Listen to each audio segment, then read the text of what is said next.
My name is Brian Smith, Briansmith. I'm the Director of the Office of Performance and Innovation and Interim Director of Strategic Management here at the City of Minneapolis. We're here today to celebrate the official launch of the city's mobile behavioral crisis response teams, a service that will be provided by Canopy Roots. I'd like to give a bit more background about how we arrived at this somewhat historic day for the City of Minneapolis and its residents. In 2019, the City Council's Public Health and Safety Committee issued a staff direction to the City Coordinator's Office, creating the 911 MPD Work Group, now known as the Alternative to Police Response Work Group. That work group, made up of internal stakeholders, external stakeholders, and residents, was led by the former Director of Strategic Initiatives, Andrea Larson, and was tasked with examining problem nature codes and making some recommendations as to which problem nature codes could receive an alternative to police response. The recommendations made to the Public Health and Safety Committee were transferring theft and report-only calls from 911 to 311 and creating an alternative response for emotionally disturbed persons' 911 calls. The Office of Performance and Innovation, henceforth referred to as OPI, was invited into the work in October of 2019 and began leading the work in November of 2019. The first thing we did was increase the levels of community engagement by changing the ratio in our prototyping workshops to a 2-to-1 community to staff ratio. OPI also engaged community through surveying over 8,000 residents and analyzing a total of 23,551 open-ended responses to qualitative questions. These surveys were available in Hmong, Spanish, Somali, and English. Of those residents surveyed, 98% of respondents said the way responders treat people is important. 90% said the sense of safety felt by the person experiencing a mental health crisis was important. And 68% said the speed of responders' arrival to help in a crisis was also important. When asked, instead of police, who would you like to respond when you're experiencing or witnessing a mental health crisis, 53% of residents said mental health professionals, 42% said social workers, while 1.5 still wanted police, 2.5 still wanted a co-response, and 3.5% said they would prefer the status quo. Clearly, we listened to the residents of Minneapolis and are happy to present on this day a solution which did not require buy-in because we weren't selling anything, but instead a solution that was co-built with residents that we should all be extremely proud of. This is an example of how public service should be designed and built moving forward as we reimagine public safety and alternatives to police response. Now I'd like to bring Gina O'Beary, Program Manager with OPI, to the microphone to speak a little bit about the process and the many partners involved in making this moment possible. Gina?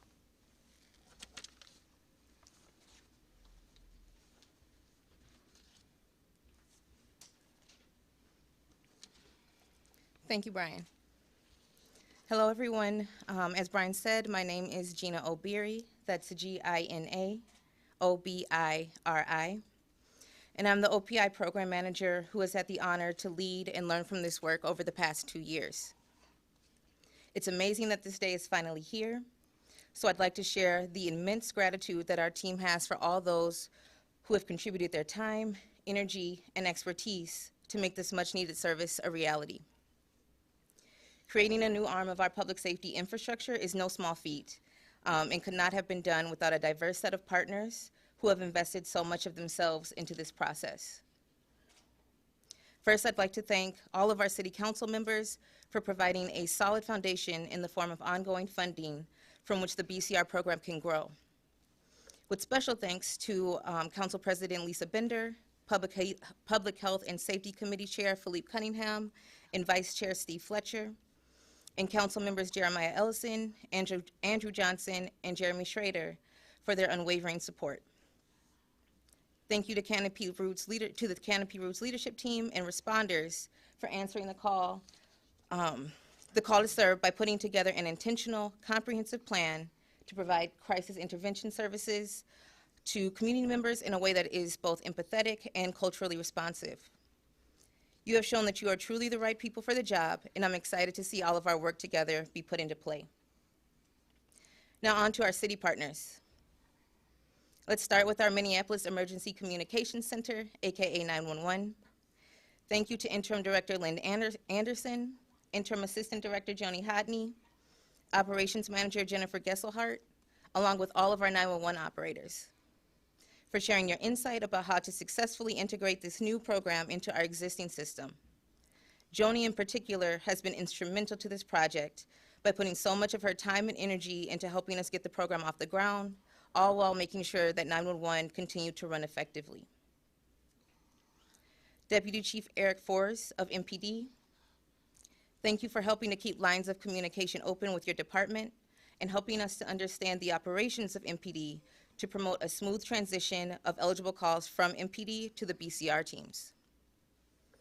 Much appreciation goes out to Dave Roth and Scott Peterson of our IT department and Rodney Olson of our radio shop. These three made sure that the necessary systems and equipment were put in place so that our responders can send and receive critical call information. Thank you to our partners in Fleet Services, Al Thunberg, Tim Melzer, and Chris Metcalf, who walked us through all the ins and outs of designing and ordering customized vans that will support the needs of the unique needs of the BCR teams. Super excited to upgrade to those sometime in 2022. Thank you to Barbara O'Brien and Art Thomas of Property Services for helping us figure out parking and office space. Thank you to Bert Osborne in the City Attorney's Office for translating the legal considerations we've had to navigate over the past 2 years. Jane DeCenza in the Budget Office, thank you for your help with putting together budget estimates. And thank you to Tony Frazier in the City Coordinator's Office for providing guidance and assistance with all of the admin details throughout the years. The office would be lost without you. I'd also like to thank Tamara Mark of the Bureau of Criminal Apprehension for stepping in at the last minute to help get background checks completed quickly and efficiently. Thank you to Bloomberg Philanthropies and Roland Prasad for financial and technical support that helped establish the Office of Performance and Innovation. A huge thanks to all of OPI, Taylor Crouch Dodson, Marisha McAdoo, Jonathan Williams Kinzel, Colleen Pulaski, and Renee Youngs, and of course, Mwanya Onike and Elliot Payne. We had many long nights reading through all of the 23,000 responses that Brian mentioned earlier. As Brian also mentioned, Andrea Larson kicked off this work before passing it to OPI 2 years ago. She was a fierce advocate for both our team and this work and helped overcome barriers that at times felt insurmountable. I can't forget our fearless leader, Brian Smith. If Andrea is fierce, then Brian is a force to be reckoned with. He is a champion for staying true to the community's vision and stands up for what is right, regardless of the backlash that he might face because of it. Lastly, and definitely not least, to all of the community members who engaged in this work, those on the Alternatives to Police Response Work Group, those who participated in our prototyping workshops and the RFP scoring and interview process, those who took the time to fill out surveys last year, those who contacted your elected officials to demand their support for this service. This work truly could not happen without you. I hope you are proud that you helped bring this project to life. I'll now introduce Mayor Jacob Fry to share his thoughts on this inaugural moment.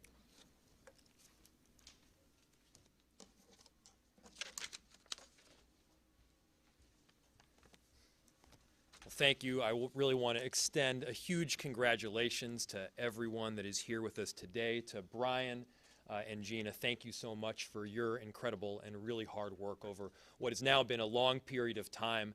And I think this is a huge day for the city of Minneapolis and a move towards safety beyond policing, recognizing that not every 911 call requires response from an officer with a gun. You can be providing a unique skill set to the unique experiences that are happening on the ground, and clearly this mobile behavioral health crisis team is going to be a critical part of those moves that we ultimately are going to be going through. In launching this new unit, we are effectively adding a fourth responder between fire, police, EMS, and now mental health response. Having that additional response is so essential going forward, and the council laid this really important groundwork with a first allocation of $2.14 million back going into the 2021 budget, as that would have been in 2020. And additionally, we've added an additional $1 million this year that will then continue for 2022.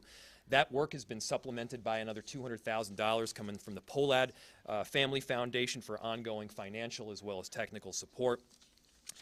And this additional support will really help ensure that the level of service that we are providing to residents of Minneapolis that need it ultimately combines both health as well as safety, two critical components that should be working in combination, and we're proud to say that they now will be going forward.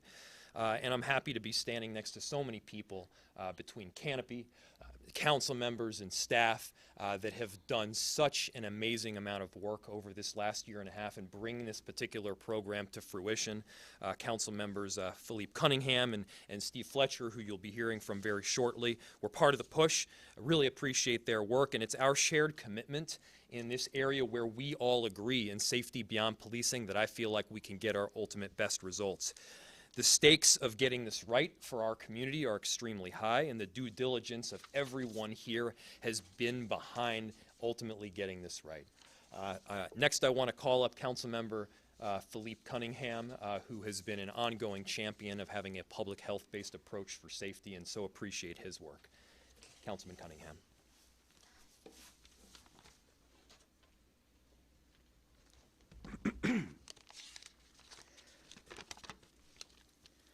Good morning, everyone. My name is Philippe Cunningham. That's spelled Phillippe. Last name's Cunningham, Cunningham.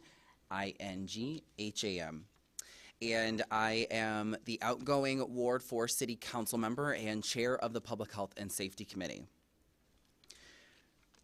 The city of Minneapolis really launched its public health approach to public safety in a really systematic way, I would say, in 2018.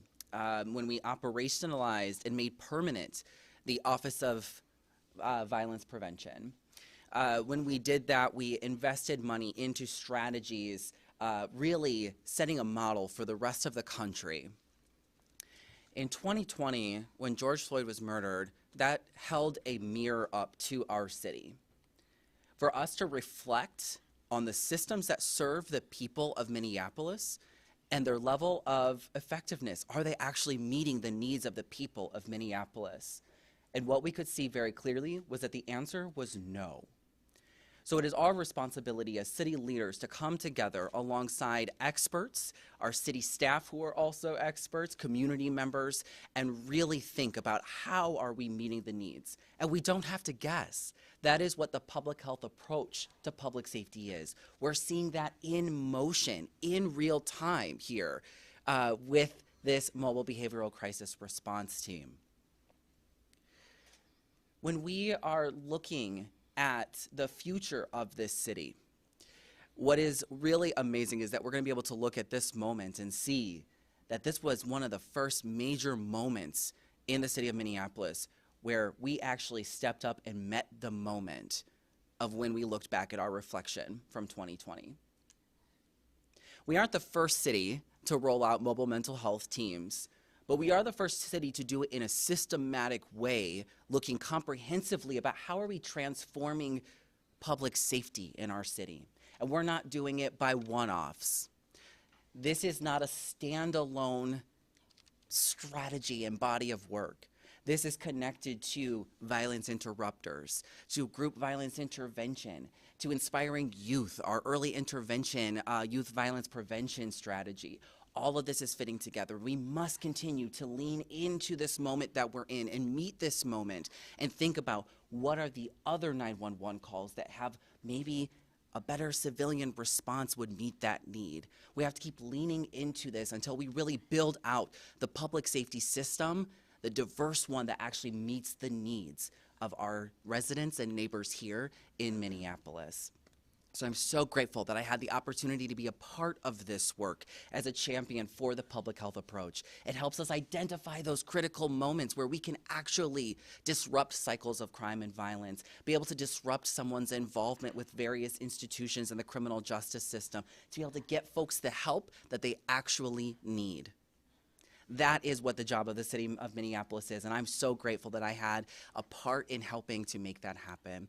And I want to introduce my good friend and colleague and partner in this work, Councilmember Steve Fletcher.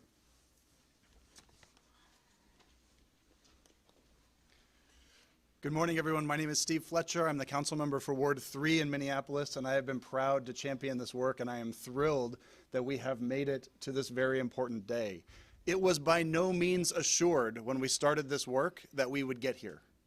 When we started this, the conversation about safety beyond policing had begun, but did not enjoy the mainstream consensus that it has today. And we have done incredible work. It is a representation of everyone stepping up in the moments when they needed to step up. And it is a beautiful model of collaboration between elected officials, community partners, city staff, and the community at large as we watch how this process played out. Beginning in 2018, when we launched the 911 work group, that invited community in to begin to look at how we could make these changes. And at that time, it took some real faith from the community members who invested time and energy in that process to believe that we would actually follow through, to believe that we would actually listen to the feedback and do something with it. And they gave us recommendations that we then acted on, that we, as a council, took the leap of faith to fund further investment in developing those programs. And then city staff took the leap of faith to believe that we would support them if they actually developed the programs that we were asking them to develop, which again, no small thing. To believe that that would happen. People talk about reform all the time. We are a city that is doing real change. And so as that happened, there's been a cycle of kind of virtuous feedback where as we have begun to build the capacity to develop new programs, as we have shown that we will then respond to that capacity with further support and get to the next level of progress, get to the next level of investment, get to the next level of rolling out new program and new innovation, people are starting to believe, and something really good is happening at this city that is going to carry forward for many years to come. People can see a spirit of innovation and a spirit of being willing to work together and solve problems, to think about public safety in an entirely new way that I am personally very excited about. And you can see the evidence of it here in today's launch. And so I have the real honor and a real sense of pride in welcoming these new responders, in wishing them the best of success in their new roles. And I get to introduce and to celebrate Candace Hansen from Canopy Roots to tell us more about the program. Thank you so much for your work. Thank you, everybody.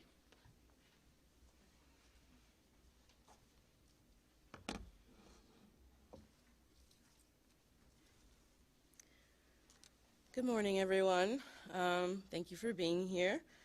I'm Candace Hansen. That's CandaceHanson. And I'm the program manager of the Canopy Roots Behavioral Crisis Response Program. My team and I here, we're excited to be here today, and we feel honored to be a part of this important program. The Behavioral Crisis Response Program, or we call it the BCR for short, was developed in direct response to community feedback about the need for immediate community-based support for individuals experiencing behavioral health emergencies. The primary objectives of the BCR are to reduce unnecessary hospitalization and criminalization of community members in crisis. The BCR's mission is to provide high-quality, culturally responsive services to the community and to do so in a way that is accessible and person-centered. Cultural responsiveness is a founding principle of the BCR program, from the service provision to the program, my apologies,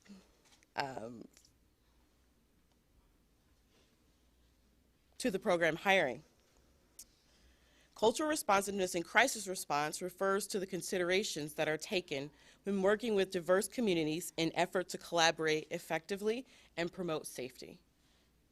Research indicates significant disparities in access to and quality of mental health services provided to communities of color and historically marginalized groups.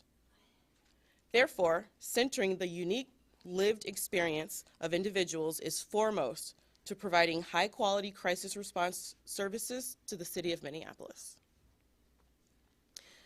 Bcr Service Provision will consist of teams of 2 responders arriving to calls in the community by way of vans without lights or sirens. Responders work together with individuals to promote safety through the use of emotional de-escalation strategies, crisis intervention support, and connection to appropriate mental health and social service resources. At present, the BCR has 2 teams responding to behavioral health calls. All calls originate from community members calling 911.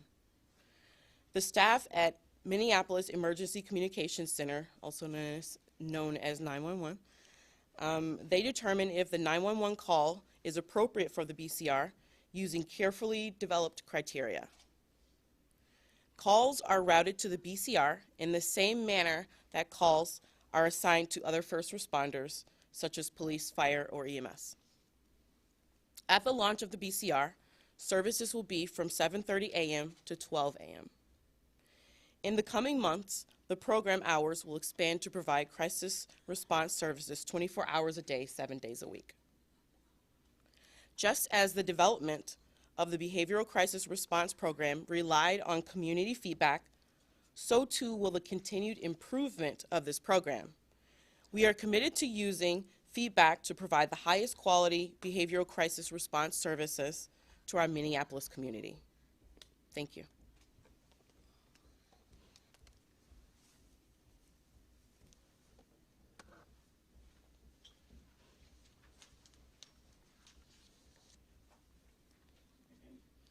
Hi, my name is Erica Ohles. That's E-R-I-K-A-O-H-L-E-S. I am a resident of Minneapolis and the executive assistant for St. Stephen's Human Services and House of Charity. But before this, I spent about 3 years on our street outreach team, connecting with and advocating on behalf of people experiencing unsheltered homelessness. Street outreach workers are constantly collaborating with other service providers to ensure clients have access to a broad continuum of services. But the team is always limited by what resources are actually available in our area. The BCR program will allow the street outreach team to more effectively support clients. It will give community members more options and renewed confidence in being able to support one another. And it will, of course, provide support and safety to those in crisis. Our team's focus is on survivability and housing, but the work overlaps with so many other things, including crisis intervention and mental health support. The street outreach team frequently receives calls from community members who want to help individuals in distress, possibly experiencing a mental health crisis, and they're unsure how to respond. In the past, we could only connect people to a short-term crisis residence or COPE or a therapist with healthcare for the homeless. And these are all amazing resources, but they're also super busy, and sometimes people need a more immediate emergency response. Unfortunately, many people feel unsafe seeking support from law enforcement or emergency medical services, often due to past traumas or negative experiences with uniformed officials. Whether individuals are homeless or they have a place to stay, the BCR program can really be a lifeline to people in crisis. I was so excited to first hear about this program back in the spring, and I'm so pleased to see that vision become a reality now. Thank you.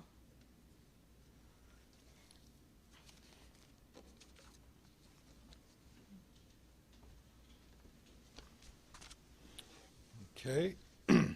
With that, I wanted to say something that neglected to say, and that is Canopy, today is the day of the launch, and the time. The launch will be officially going at noon today. So today at noon, anyone who calls 911 and the call is appropriate for the Behavioral Crisis Response Team, they'll be at work. And with that, do we have any questions? We'll stand for questions. I don't know if this is maybe a question for Candace. So at noon today, someone calls 911. Talk us through what your team will do when they head out to the scene. If you could just take us through how that will go. I know every call is different, but general terms. Sorry, can you ask your question one more time?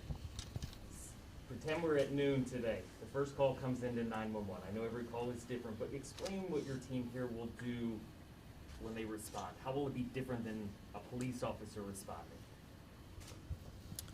Well, we would get the call sent to us from dispatch, if it's appropriate for us, and then the team would go out to the site. They would assess for several things. First of all, safety-related issues for themselves as well as the community member, and then assess for maybe immediate needs, like, so for instance, sometimes when people are in crisis, they might need water or a snack, something like that. So we have those things with us. They might need a blanket, especially in this weather. We have those kinds of things with us. And then at that point, we go about finding what are the best resources or services that they could use that exist in the city or the surrounding areas that could help support them with addressing their crisis. This is done collaboratively with the community member in consideration of their culture, of the neighborhood that they're from, of their needs that they express, and done with kind of almost an attitude of a peer rather than authority, if that makes sense. Candace, can you explain just the training that people on the BCR team have, their backgrounds, what brought them to this career, and are you looking to hire more people as you move to and expand to full-time? Yeah. So all of our staff are designated as mental health. So this identified, the statute identifies, Minnesota statute identifies what a mental health professional and a mental health practitioner are. All of our staff are either mental health practitioners or mental health professionals.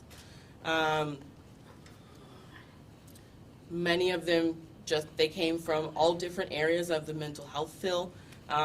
Most of them from community-based work, could be case management, could be other folks came from other crisis programs, different crisis programs, but different types of crisis programs, but crisis nevertheless. Many have worked at crisis residences here in the city,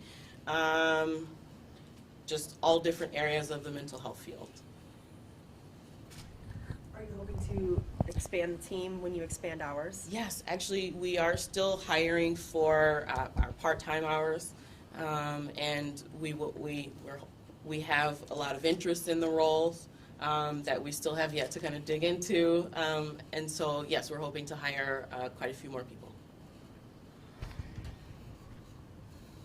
If there's a situation that your professionals on this new team can't handle, can you talk to us about what happens next? Are police then notified, EMS notified? What happens if they can't handle a crisis? You know, that's a hypothetical that I think, it's hard to say because there are a variety of different situations out there. We may involve police in some situations. We may involve, there might be a situation where we have to involve EMS or fire. So, and we have kind of criteria through which we determine who will be called for each kind of issue. So, yeah, we have options. Is anyone on the BCR team armed, or will they have any other tools besides their voice and their behaviors to de-escalate? There's no one armed on the BCR.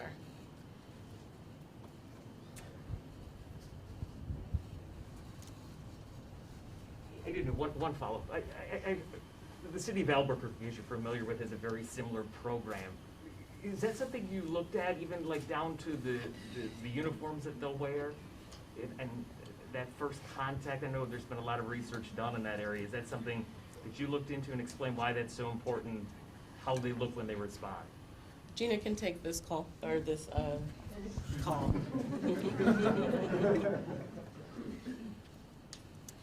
My understanding, you were asking if we consulted with other programs that are similar?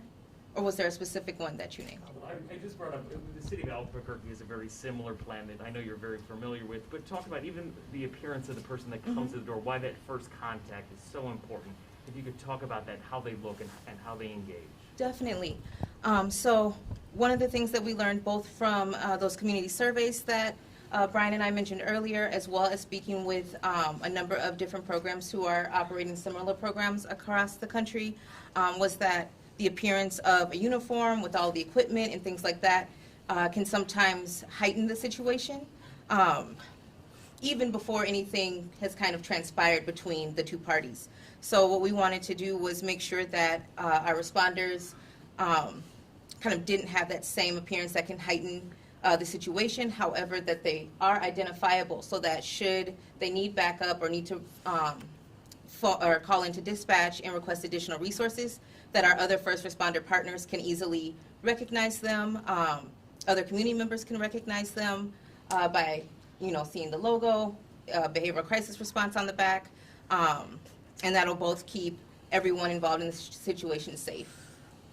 Does that answer what you?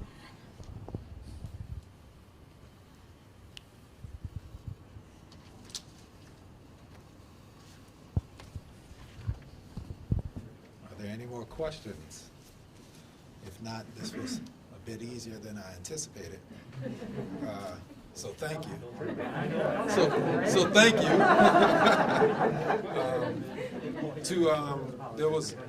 To dig a little bit deeper, though, to give you a little bit more explanation about the question that a couple of you asked about when other people would come and be involved.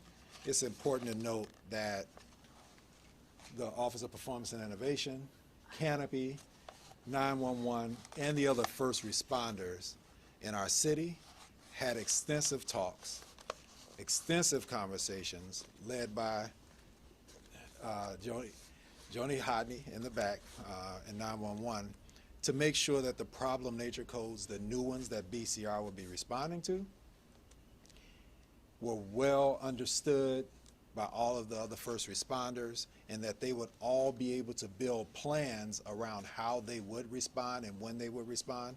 And so everybody has a very good understanding of how the relationship is supposed to work between BCR, fire, EMS, and MPD, so that there's no confusion about what that relationship is like, and they will be meeting regularly to discuss how those things are going. But that was a lot of the work that was put into getting us to this day.